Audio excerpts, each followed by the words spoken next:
थकब न रही नहीं मत न टूटी। भांग पीला बम भोले बाबा जी के बूटी, थकब न रही नहीं मत न टूटी। रख भक्ति में शक्ति के घोल के, चल बोल बम बोल के, चल बोल बम बोल के, चल बोल बम बोल के, चल बोल बम बोल के।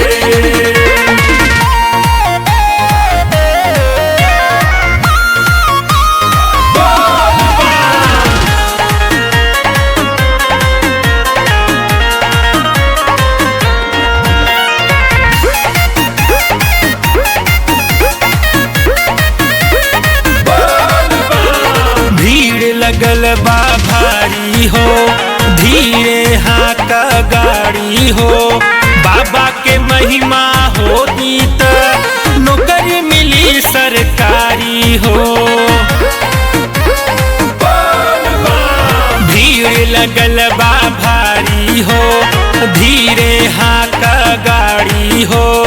बाबा के महिमा होई त नौकरी मिली सरकारी हो।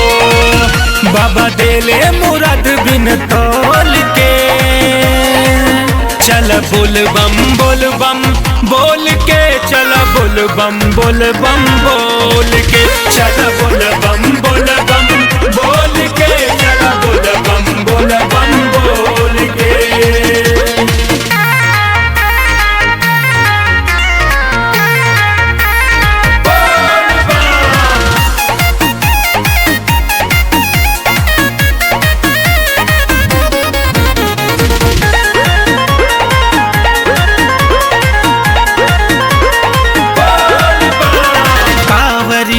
करेला है शिव भगतन के अमेला है।